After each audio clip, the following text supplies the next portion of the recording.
시청자 여러분 안녕하십니까? 헬로티비 뉴스입니다. 서울 도심 곳곳이 단풍으로 물들었습니다. 가을빛으로 변한 도심 풍경과 시민들의 표정을 카메라에 담았습니다. 손성혜 기자입니다.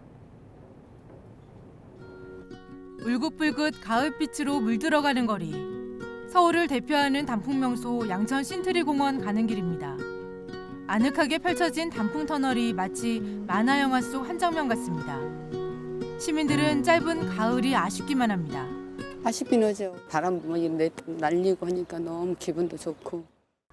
도심 속 공원에도 가을이 내려앉았습니다.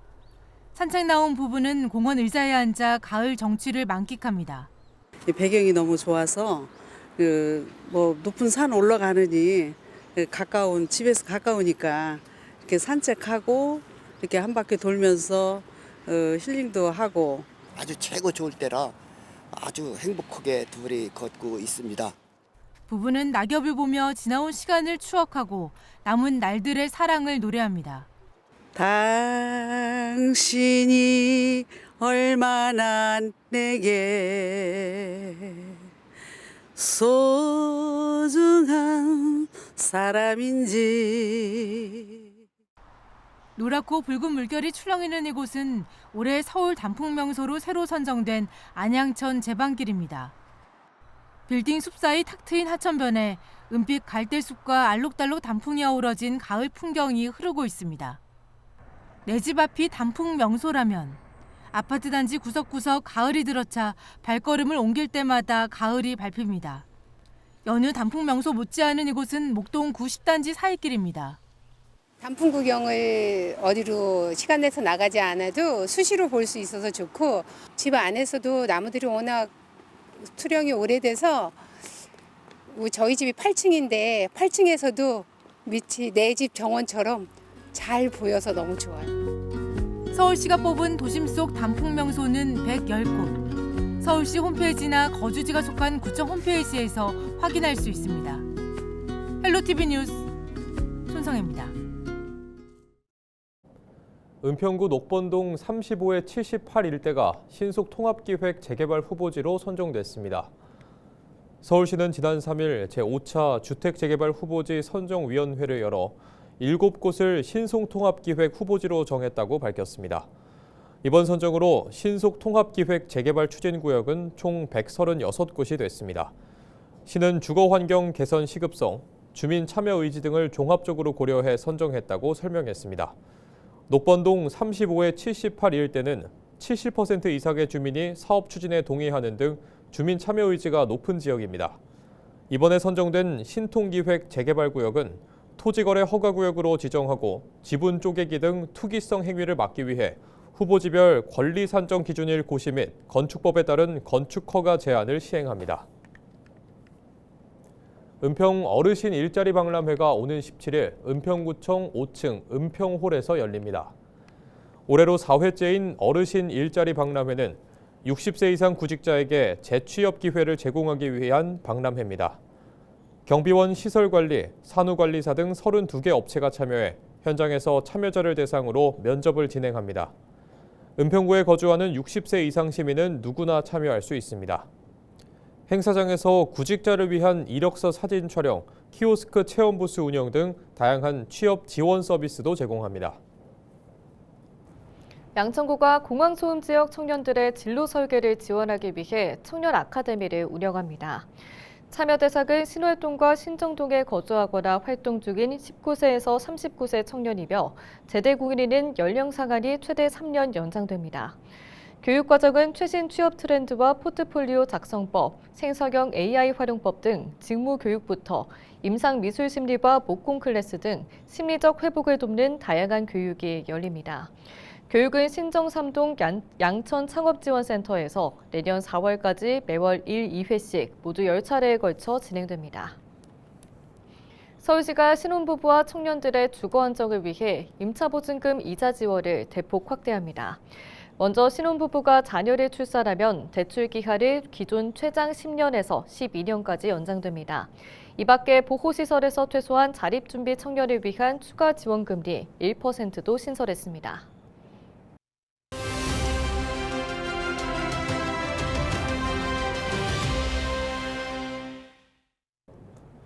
정부가 서울과 수도권 일부 지역의 집값 폭등을 막기 위해 수요 억제 정책을 잇따라 내놓고 있지만 집값 불안은 좀처럼 사그라들지 않고 있습니다. 정부가 또 어떤 규제를 강화할 것인지, 또 어떤 부작용이 늘어날 것인지 혼란만 가중되는 상황인데요. 오늘 헬로티비 뉴스에서는 김인만 부동산경제연구소장과 부동산 시장 불안과 정책 전망에 대해서 이야기 나눴습니다.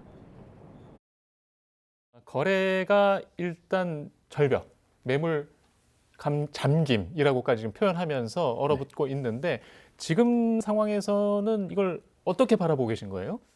이런 여러 가지 규제의 폭탄이 한 번에 쏟아지다 보니까 일단 적응하는 시간이 좀 필요해요, 시장에서는. 그래서 집주인과 매수자들의 반응이 중요한데 규제 지역으로 지정된 지역들은 일단 집주인들은 실거주하는 집주인들만 팔 수가 있잖아요. 전세를 준 집주인들은 못 팔게 되니까 일단 매물 자체가 절반 정도로 일단 줄어드는 효과가 나오는 거고요. 집주인들도 집값이 떨어질 것 같으면 지금 어떻게라도 규제도 나왔으니까 팔겠는데 집주인들 반응을 보게 되면 기준금리가 미국도 내렸고 한국은행이 11월에 내리지 않겠나. 그리고 내년에 입주 물량도 부족하고 여러 가지 정황을 보게 되면 양극화의 똘똘한 한채 현상인데 규제 지역은 좋은 지역을 묶어줬으니까 결국에는 내려갈 확률보다 올라가는데 베팅을 하고 있기 때문에 집주인들은 일단 버티고 있고요. 네. 이러다가 3개월, 6개월 후에 다시 올라가지 않나라는 불안한 마음을 가지고 있기 때문에 지금은 약간 불안한 거래량 감소 상황입니다. 정확히 좀 진단을 좀 해보면 네. 점점 어려워지고 앞으로도 또 힘들어지는 건가요? 힘들어지는 건 사실인데 예. 제가 양극화라고 말씀드렸잖아요. 예. 어디가 힘들어지느냐예요. 서울이 힘들어지는 겁니다. 서울과 수도권의 일부 지역의 주거 사다리가 힘들어지는 거지 전국을 보게 되면 주거 사다리가 힘들어지는 게 아니에요. 사실 예전에는 월세 살다가 전세 살다가 돈 좀 보태서 대출 받아서 예. 집 사고 팔고 갈아타고 하는 이렇게 순서가 있었는데 지금 이 기준 자체가 너무 껑충 올라가다 보니까 서울 같은 경우는 이제 노력해서 집 사기는 현실적으로 어려운 시대로 가고 있습니다. 그러면 저는 어떻게 바라봐야 되냐면 이게 어떤 정책 한두 개로 해결된 문제는 아닌 것 같고요. 선진국을 보더라도 대다수의 선진국들도 수도는 집값이 비싸거든요. 그러면 우리도 선진국 대열에 들어가고 있기 때문에 어떻게 보면 서울이라는 수도의 집값이 이제 선진국처럼 하나의 캐슬이 되는 거고 전국적으로는 살 수가 있기 때문에 이걸 받아들여야 되는 건지 아니면 그럼에도 불구하고 주거 사다리를 더 강화해야 되는지의 갈림길에 서 있는 것 같습니다. 우리 실정에 지금 보유세를 보이스 카드를 사용하는 여부에 대해서 네. 지금 걱정들이 더 많아 보이긴 하거든요. 문재인 정부 시절에 이제 보유세를 많이 올렸는데 예. 결과적으로 그 보유세를 많이 올린 지역의 표심이 이탈표가 생겼다라고 분석을 하고 있기 때문에 그 부분에 대해서 여전히 부담스러운 부분이고요. 패키지입니다. 보유세를 올리면 부담스럽죠. 그러면 거래세를 내려서 팔 수 있게 해줘야 되는데 거래세를 내리면 또 부자 감세 논란이 있습니다. 나는 집을 못 샀는데 내 친구는 집을 사서 10억이 올랐는데 국가가 세금을 깎아주고 출구를 만들어준답니다. 그러면 무주택자 입장에서는 상실감을 또 느낄 수도 있으니까 양쪽에서 지금 이탈표가 생길 수도 있으니까 정부 입장에서는 그냥 주택시장이 지금 안정됐으면 좋겠는데 여기서 적응을 하고 추가 상승을 하게 된다면 결국에는 세제 카드가 나올 수밖에 없을 것 같습니다. 세입자들의 임차를 보호하겠다는 방향인데 이 방향을 기존보다 더 확장해서 정책을 내놓는 게 옳다고 보세요? 그 세입자들 서민의 주거 안정이 불안하다 보니까 4년 또 짧아. 9년으로 가자. 초등학교 6년, 중학교 3년, 고등학교 3년이니까 9년으로 가자. 333으로 가자라고 취지는 충분히 이해를 하는데 반작용이 있잖아요. 집주인 입장에서는 9년 동안 재산권 행사에 어떤 영향을 주기 때문에 어떻게 하겠습니까? 한꺼번에 왕창 올리거나 아니면 나는 전세 안 놓고 내가 그냥 거주하다가 팔아버릴래 이런 분들이 나오기 때문에 서민 주거 안정에 도움이 저는 안 된다고 생각하고요. 최근에 통계를 보게 되면 갱신 계약을 하시는 분들이 더 늘어나고 있거든요. 그 얘기는 미래가 불안하다 보니까 돈을 올려주더라도 계약갱신 청구권을 아껴뒀다가 나중에 한번 서야지라는 분들이 늘어나고 있다는 겁니다. 세입자들도 상당한 불안감을 호소하고 있기 때문에 이런 급진적인 급격한 변화는 오히려 세입자한테도 피해를 줄 수 있다는 점을 알고 있어야 될 것 같습니다. 경기도와 경기도의회가 지역경제 회복 등 5개 분야 약 4천억 원 규모의 협치 예산을 내년도 예산안에 반영하는 데 합의했습니다.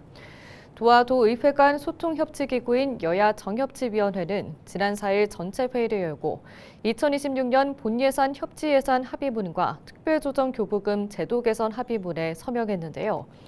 위원회는 지역경제 회복과 복지환경 조성, 교통복지 강화, 혁신산업 육성, 도민안전 예방사업 등 5개 분야 협치 예산을 내년도 본예산에 반영하기로 했습니다. 아울러 도와 도의회가 특조금 제도를 운영할 때 위원회를 중심으로 개선안을 마련하고 상호 존중의 원칙하에 운영한다는 내용에도 합의했습니다. 인천시가 수소산업 육성을 위한 기본계획 마련에 나섭니다. 시는 내년 3월까지 중장기 청사진과 목표를 담은 기본계획을 수립한다고 밝혔습니다. 이번 계획에 수소 생산과 저장, 운송, 활용 전반에 걸친 생태계 구축과 민간 투자 유치와 인재 양성 방안 등을 담을 계획입니다. 인천은 수도권 최초로 서구 왕길동에 이산화탄소 포집 설비를 갖춘 수소 생산 기지를 건립할 예정입니다. 현재 시는 시내의 15곳의 수소 충전소를 운영해 7개 특별광역시 가운데 가장 많은 수소 기반 시설을 갖추고 있습니다. 또 정부 공모사업 참여와 민간 수소 관련 사업 지원 등 다각적인 정책을 통해 수소 경제 기반 조성에 박차를 가하고 있습니다. 경기도가 소사본동 등 부천 지역 4곳에 3,015세대를 공급할 수 있는 소규모 주택 정비 관리 계획을 승인했다고 5일 밝혔습니다. 도가 이번에 승인한 4곳은 부천시가 주민 제안을 받아 선정한 곳인데요. 신한대학교 동측 소사본동 108의 7번지 1원과 심곡도서관 남측 심곡본동 562의 68번지 1원, 성주산 북측 심곡본동 620의 4.1원, 가톨릭대학교 남측 역곡동 21일원입니다. 소규모 주택정비관리지역에서는 가로주택 정비사업과 같은 소규모 주택 정비사업뿐만 아니라 기반시설과 주민 공동이용시설도 건립 가능합니다. 수도권 첫 에너지 특성화 고등학교가 오는 2028년 인천에서 문을 열 전망입니다. 인천시 교육청은 지역 에너지 산업 수요에 대응한 미래형 직업교육을 위해 계산공업고등학교를 인천 에너지 고교 전환 대상 학교로 최종 선정했다고 밝혔습니다. 이번 전환은 재생에너지와 해상풍력, 친환경 에너지 등 지역 산업 변화에 부합하는 전문 기술 인재를 양성하고 직업계고 경쟁력을 높이기 위한 인천형 직업교육 혁신 사업의 일환입니다. 앞서 계산공고는 기계, 전기, 전자 분야의 산업 기반을 바탕으로 에너지 분야로의 학과 개편과 실습 환경 개선, 기업 연계 계획 등을 구체적으로 제시해 높은 평가를 받았습니다. 시교육청은 올해 기본계획 수립을 시작으로 학과 개편과 교육과정 개발, 실습 환경 구축, 교명 변경을 단계적으로 추진할 방침입니다. 도성훈 교육감은 인천 에너지고는 지역 산업 변화에 대응해 미래 에너지 분야를 선도할 인재를 길러내는 전환점이 될 것이라며 학교, 산업계, 지역사회가 함께 지속가능한 직업교육 생태계를 만들어가겠다고 말했습니다. 서울 택시기사 사고 10건 중 8건이 60세 이상 고령 운전자인 것으로 나타났습니다. 한국교통안전공단 통계를 보면 올해 서울택시 운수 종사자가 일으킨 교통사고는 1,986건이었습니다. 이 가운데 60대 운전자가 946건, 70대 이상이 701건으로 전체의 83%가 60세 이상 기사에 의해 발생한 것으로 분석됐습니다. 특히 개인 택시의 경우 70대 사고가 378건, 80대 이상이 23건 발생해 고령 운전자의 안전 문제가 두드러졌습니다. 한편 서울시 택시 운수 종사자 가운데 60세 이상은 전체의 75%로 집계됐습니다. 경기도교육청이 올해 교육부가 실시한 전국 시도교육청 평가에서 최우수 등급을 받았습니다. 교육부는 해마다 17개 시도교육청을 대상으로 국가시책과 국정과제 중심 영역을 4단계 등급으로 평가합니다. 도교육청은 이번 평가 성적에 따라 모두 8억 2,500만 원의 재정 지원금을 확보했습니다. 이상으로 뉴스를 마칩니다. 시청해주신 여러분 고맙습니다.